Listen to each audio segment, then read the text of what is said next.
And as promised, I will send this out to your agencies now.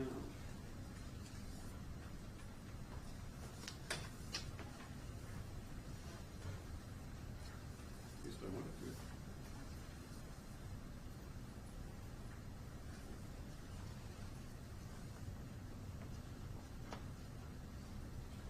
Well, let's just say I will. Okay, looks like we're all here. I'm Linn County Sheriff Brian Gardner. This is Linn County Attorney Nick Maybanks. We will both provide you some information today on a cold case murder from 1983 here in Linn County. With us today are also several of the relatives of our victim in this case. Our victim is Ron Novak, and with us today are siblings and other relatives and friends of Mr. Novak.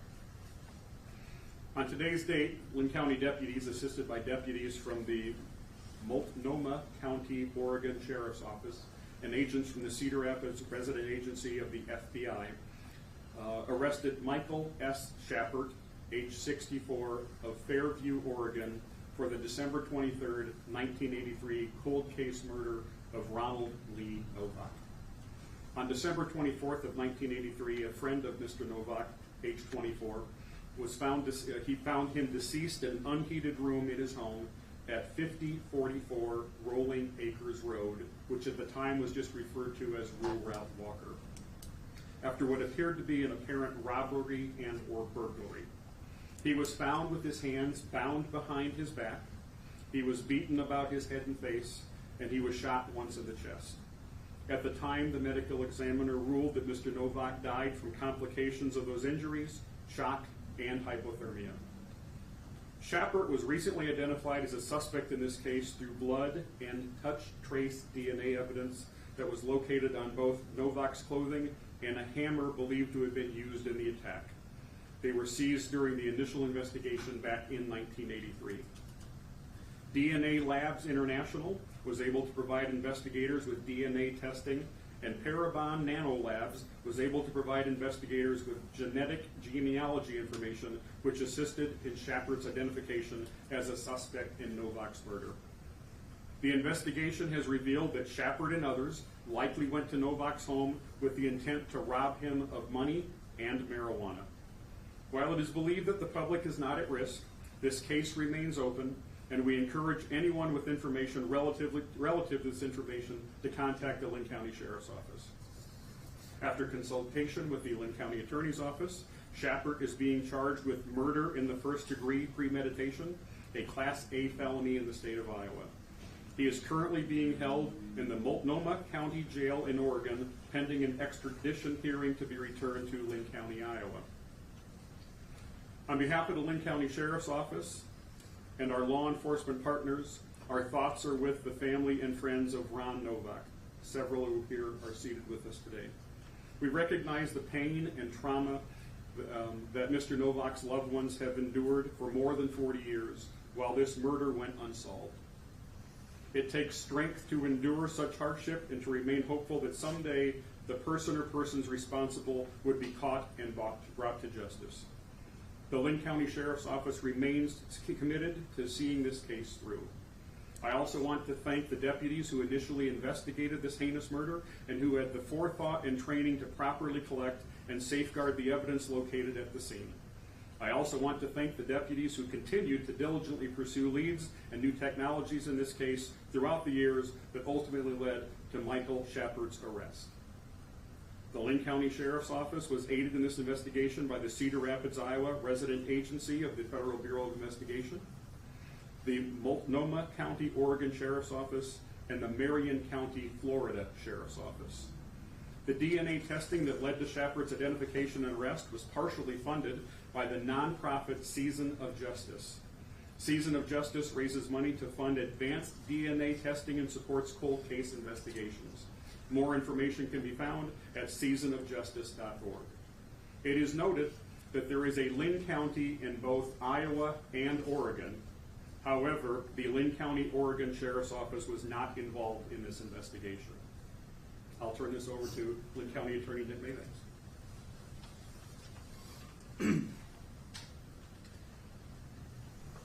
Today, in the late morning hours, our office filed a criminal complaint charging Mr. Schapper with the offense of murder in the first degree, premeditation, charging him with the willful, deliberate, and premeditated murder of Mr. Novak back in 1983.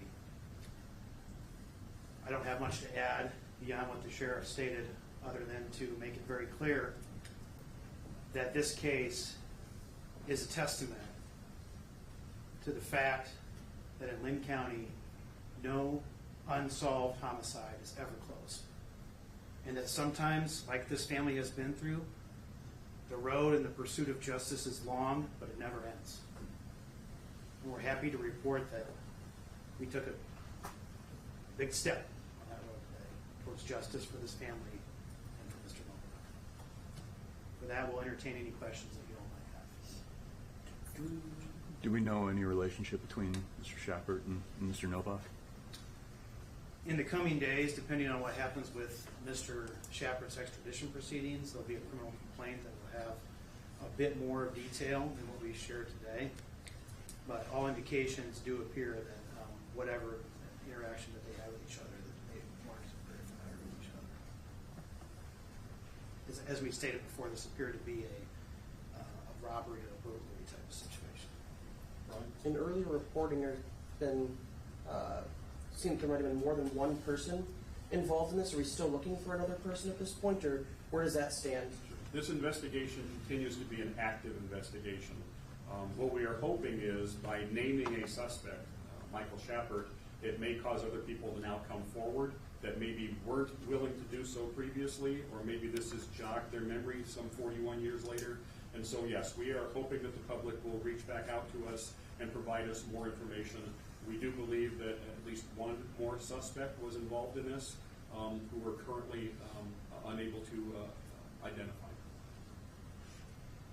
I know there was a new DNA profile, I think it was 2013, that was identified, I believe, off a piece of Ron's clothing. Did that, 12 years later, connect to this arrest? So we do know that DNA taken from his clothing and DNA taken from a hammer left at the scene did lead to the charges against Mr. Schapper. Did you speak to Marion County, Florida's involvement in this investigation? They assisted us with some DNA, capturing some DNA evidence. It ended up being exclusionary, but they were able to provide us with some assistance. Yes? Did Schapper live in Linn County for a period of time in the 1980s? I believe so. Yes, I'm looking in the direction of some of our investigators. Yes, I believe that he did live in the area at some point in time before moving to Oregon. And no other, or does he have any other criminal background? I don't have that. It's a very good question. I don't have that information. I can provide you whatever I'm able to provide you. I will. As to your first question, the criminal complaint does note that Mr. Schapper was interviewed and admitted to being in Linn County at the time of this offense. And there was an indication he had a connection to Linn County. Did you speak to the last decade with Jerry Burns' arrest and now this one, and the technology catching up to these cases to bring justice and a little peace of mind to the folks in front of you? And I know several members of the department who this was one of the first cases they were familiar with to be able to make arrests like that. This murder actually occurred while I was a deputy here at Linn County 41 years ago. I wasn't active in this investigation, but I was employed here when it occurred. And as we all know, the technology that is available today was not even thought of 41 years ago. The Jerry Burns case, like you said, kind of brought that to a forefront in Linn County. Certainly, the Cedar Rapids police officers and Nick's office worked hand in hand for that conviction. But yeah, once we realized that the potential for DNA to exist in the blood evidence that we had, in the trace evidence that we had, touch trace evidence, then we were able to move forward as that technology evolved. So yes, it was that evolving in DNA technology that ultimately led to this arrest. Are you able to talk about any dates as far as when you were able to start working on this DNA and handing it over to the nonprofit, working with them to fund it and what have you? When did all that process start?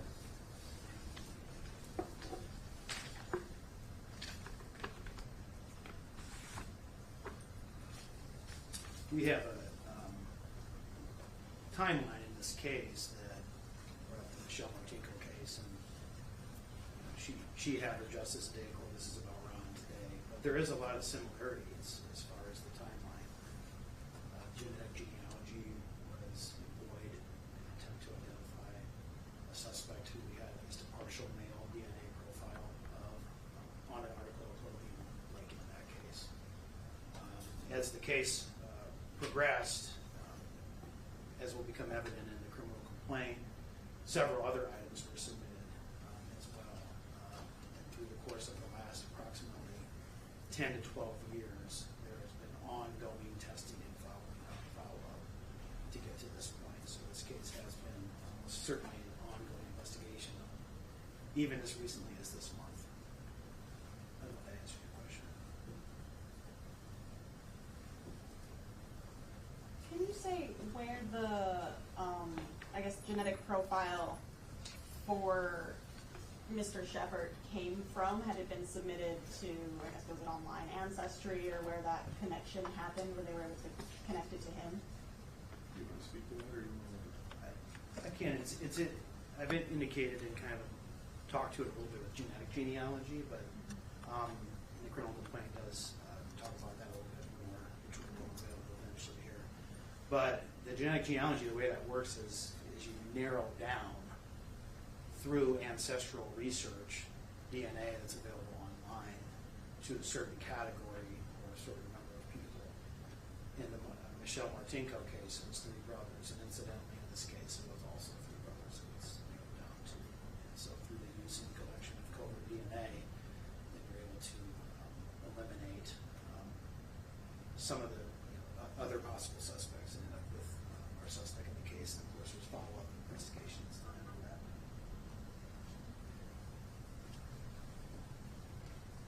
Other questions for Attorney Maybanks or myself? Is there any timeline of when he'll be back in Linn County? I know that can vary. So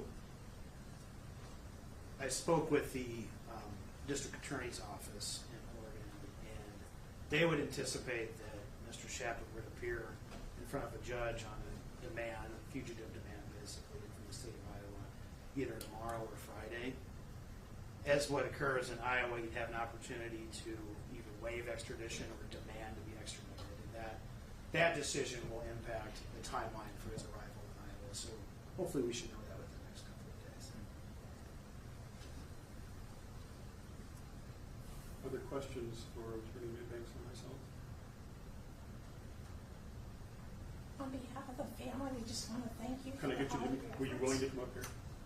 It's easier for them if you do. You don't have to. I can just notice. Okay. This is Patty Wilson. She is one of Ronald Novak's siblings.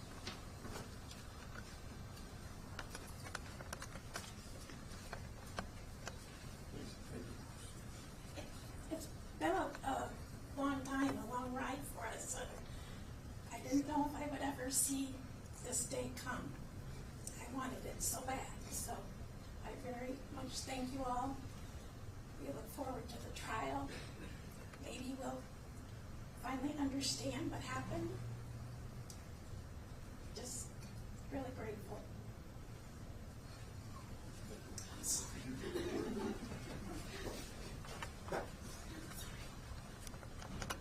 Other questions? I was unable to do what I thought I was going to do and email this back to your office. I'll do that the second I get back upstairs. For some reason, my phone won't let me do that. But they'll be provided with the same information that you folks have. Can I ask a question? Yes? Do we know, was this guy, did he grow up here? Did he go to school here? Or was he just here for a short time, transient? So I think that Attorney Maybanks kind of touched on that. I can tell you that he went to high school here. I don't know how long he had lived here prior to that. I don't know if he stayed through his entire career, schooling in high school, but at least at some point in high school, he did live in the Cedar Rapids area. Other than that, I don't know the answer. Do you know which high school? Kennedy. At least one of the high schools. He may have attended more, but I know he at least attended Kennedy. other questions from the media or the family? All right. Any conclusion? Stay tuned for the next court proceedings. Thank you all for being here. Appreciate it.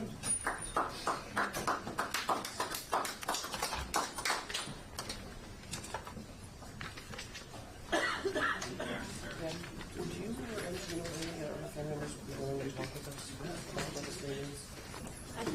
Would you? Would you grab my microphone up there real quick? That's okay?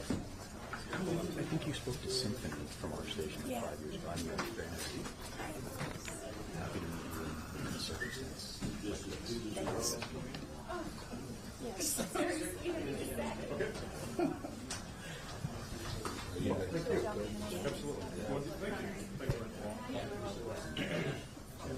Anything we can do along the way to help with whatever. Would you guys be willing to talk a little bit more? Sure. Mitch,